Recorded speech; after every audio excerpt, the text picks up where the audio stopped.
پہلی صف اگر مکمل ہے، بندہ لیٹ آیا ہے، پہلی صف میں بالکل جگہ نہیں ہے، تو آگے سے بندہ پیچھے کھینچنا جائز نہیں۔ پیچھے یہ بندہ مجبوراً کھڑا ہوگا، اکیلا کھڑا ہو کے پڑھ لے، اس کی اکیلے کی نماز ہو جائے گی۔ وہ جو حدیث آتی ہے کہ ایک بندہ اکیلا کھڑا ہو کے پڑھ رہا تھا، آپ نے اس کو کہا دوبارہ نماز پڑھ، وہ آگے جگہ ہونے کے باوجود پیچھے اکیلا پڑھ رہا تھا، تو آگے جگہ ہونے کے باوجود اگلی صف میں جو پیچھے اکیلا کھڑا ہو کر پڑھے گا اس کی نماز نہیں ہوگی، اور جو مجبوراً پیچھے اکیلا کھڑا ہو کے پڑھے گا اس کی نماز ہو جائے گی۔ الضرورات تبیح المحظورات، یہ شریعت کا قاعدہ بھی ہے کہ مجبوریوں سے جو محظور چیزیں ہیں وہ مباح ہو جاتی ہیں۔ یہ مجبوری تھی، اس کی اگلی صف میں جگہ ملی نہیں ہے اس کو، تو مجبوراً پیچھے اکیلا کھڑا ہو کے پڑھ رہا ہے، اس کی ہو جائے گی انشاءاللہ۔ اگلی صف سے کھینچنا، ایک تو اگلی صف کو توڑ دیا اس نے، اللہ کے نبی نے بد دعا کی ہے جو صف توڑے اللہ اس کو توڑ دے، یہ اللہ کے نبی کی بد دعا کا مصداق بنے گا۔ دوسری خرابی یہ ہے کہ رسول اللہ صلی اللہ علیہ وسلم نے فرمایا سب سے پہلے اگلی صف کو مکمل کرو، جو خلل ہو وہ سب سے پچھلی صف میں ہو، اور اس نے پچھلی صف بنانے کے لیے اگلی صف میں خلل پیدا کیا کہ نہیں کیا؟ رسول اللہ صلی اللہ علیہ وسلم کے اس فرمان کی بھی مخالفت کر دی۔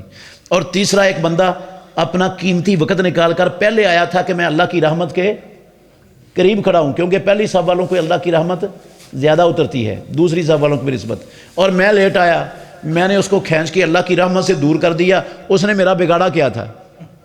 ہاں، میرا کیا بگاڑا تھا؟ میں نے اس کو اللہ کی رحمت سے کیوں دور کیا؟ یہ ظلم نہیں ہے اس پر؟ حق تلفی نہیں ہے اس کی؟ یہ سریعاً زیادتی ہے اس پر؟ تو اسلام تو ایسی زیادتی کرنے کی اجازت نہیں دیتا کسی پر۔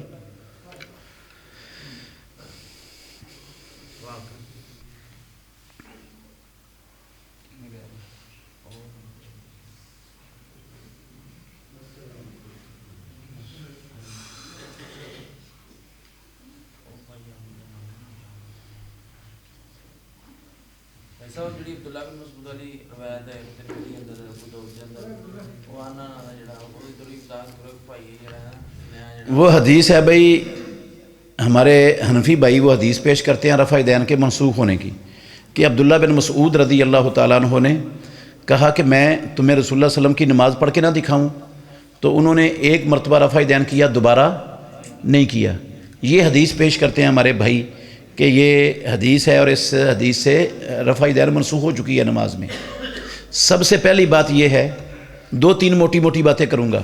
سب سے پہلی بات یہ ہے کہ امام بخاری نے، امام یحییٰ بن معین نے، امام یحییٰ بن سعید القطان نے، امام علی بن مدینی نے، دنیا کے مسلمہ بڑے بڑے جرح تعدیل کے 10 سے زیادہ اماموں نے اس حدیث کو ضعیف قرار دیا ہے کہ یہ حدیث سند کے اعتبار سے صحیح نہیں ہے۔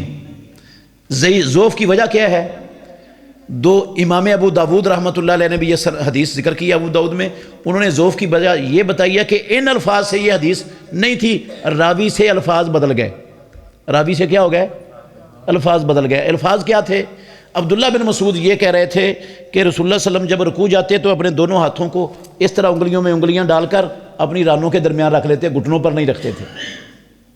تو کہنا یہ تھا، راوی نے یہ کہہ دیا کہ ایک مرتبہ رفع دین کیا، دوبارہ نے کیا، حدیث وہ تھی اور بنا یہ دی گئی۔ یہ امام ابو داود نے علت بیان کی ہے، اور باقی سارے محدثین کہتے ہیں اس کی سند میں سفیان ثوری راوی ہے، سفیان ثوری، اور سفیان ثوری مدلس راوی ہے، اور مدلس راوی کی جو عن سے یا قالا سے روایت ہوتی ہے نا وہ ضعیف ہوتی ہے بالاتفاق، ساری دنیا کے لوگ مانتے ہیں، یہ مسلمہ اصول ہے اصول حدیث کا۔ تو صحیح ہے کے علاوہ میں ہو اور مدلس راوی کی ان سے روایت ہو تو وہ ضعیف ہوتی ہے، اور یہ سفیان ثوری ان سے بیان کرتے ہیں، اور پوری دنیا میں کسی کتاب کے اندر سماع کی تصریح موجود نہیں ہے، اس لیے یہ حدیث ضعیف ہے، ثابت نہیں۔ چند منٹ کے لیے اس حدیث کو ثابت مان لیں تو ایک مرتبہ کیا دوبارہ نہیں کیا، اس کا مطلب خود ابو داود کی شرح لکھنے والے ہیں مولانا احمد علی سہارنپوری حنفی دیوبندی، انہوں نے لکھا ہے اس کا مطلب، میں ان کا مطلب بتا رہا ہوں کہ جس طرح عید کی نماز میں بار بار رفع دین کرتے ہیں نا عید کی نماز شروع کرتے وقت، اس طرح صرف ایک مرتبہ کی، بار بار نہیں کی۔ وہ کہتے ہیں اس کا مطلب اگر صحیح بھی مان لو تو اس کا مطلب یہ ہے۔ یہ مطلب کیسے نکلا؟ کہتے ہیں عبداللہ بن مسعود رضی اللہ عنہ خود رفع دین کر کے نماز پڑھتے تھے، اگر انہوں نے کوئی ایسی روایت بیان کی ہوتی تو رفع دین کر کے خود نماز کیوں پڑھتے؟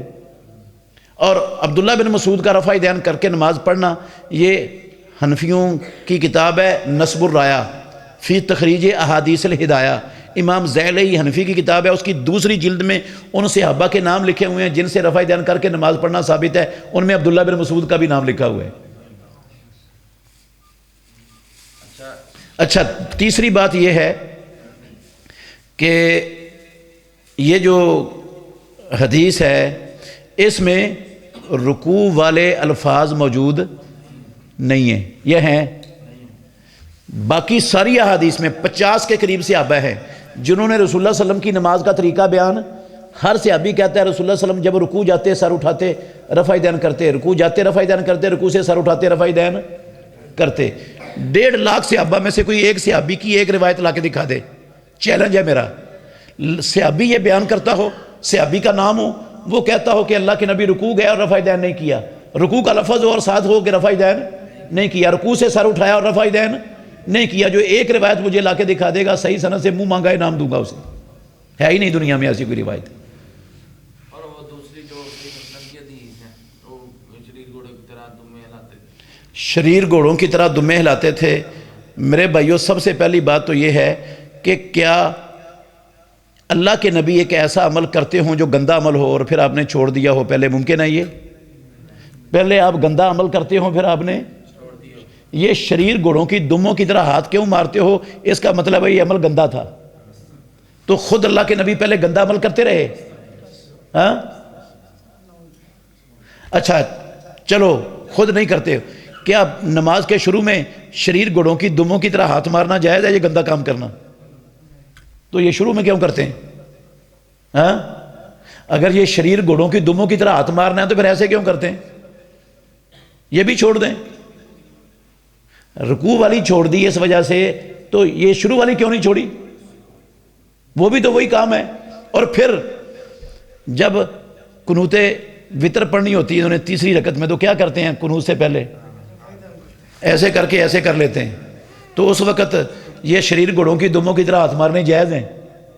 نماز کے شروع میں بھی جائز ہیں اور اس وقت بھی جائز ہیں؟ کوئی اللہ کا ڈر ہونا چاہیے یار۔ گندا کام اور محمد الرسول اللہ صلی اللہ علیہ وسلم کرتے رہے آخر زندگی تک۔ دوسری بات یہ ہے کہ شریر گھوڑے کی ایک دم ہوتی ہیں یا 2 دمیں ہوتی ہیں؟ دم ایک ہوتی ہے ہر گھوڑے کی۔ اور ہاتھ کتنے اٹھتے ہیں؟ یہ 2 ہاتھوں کو ایک دم سے تشبیہ دینا عربی کا گرامر کے لحاظ سے، عربی بلاغت کے لحاظ سے تشبیہ غلط ہے۔ اس کا مطلب ہے نعوذ باللہ رسول اللہ صلی اللہ علیہ وسلم کو عربی بھی آتی ہوتی کوئی نہیں تھی، نعوذ باللہ، ان کو پتہ نہیں تھا عربی کا، تشبیہ دینی نہیں آتی تھی، غلط تشبیہ دے رہے ہیں۔ یہ توہین ہے رسول اللہ صلی اللہ علیہ وسلم کی، اس کو رکوع والی رفع دین پر لگانا۔ ایک حنفی بزرگ ہے، حوالہ نوٹ کر لیں، حوالہ غلط ہو تو میں مجرم، زندہ ہے وہ حنفی بزرگ۔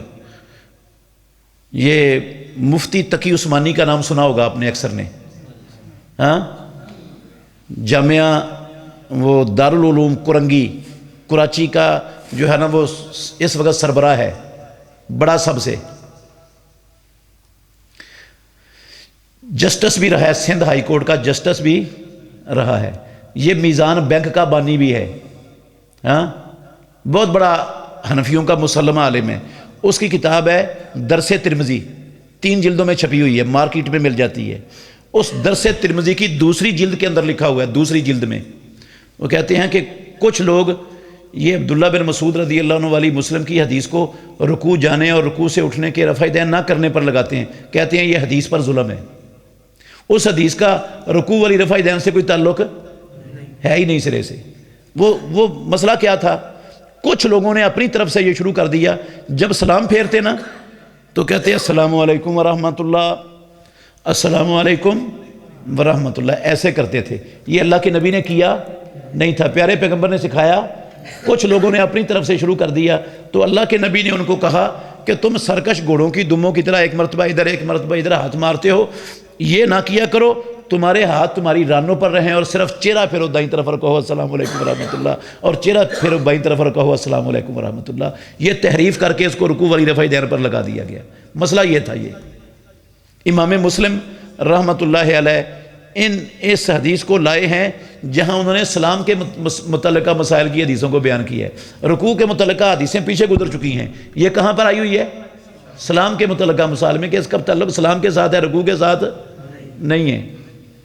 اگر شیخ صاحب کوئی بندہ جانور نوں کیڑے پیندے نے تے انہاں دے کیڑیاں نوں مکان واسطے ایک ورقے دے اوتے انہاں دے نام لکھدا، جڑے بندے سود کھاندے نے انہاں دے نام لکھ کے تے وہ بنا کے تویز نوں ٹنگ دیندا، حرام ہے، ناجائز ہے۔ یہ کیڑے پڑتے ہیں تو اس کو دوائی ملتی ہے، دوائی ڈالیں، اس کا دوائی سے علاج کریں، ٹھیک ہو جائیں گے انشاءاللہ۔ علاج ہوتا ہے نا یہ غلط ہے، علاج حرام ہے، شرک ہے۔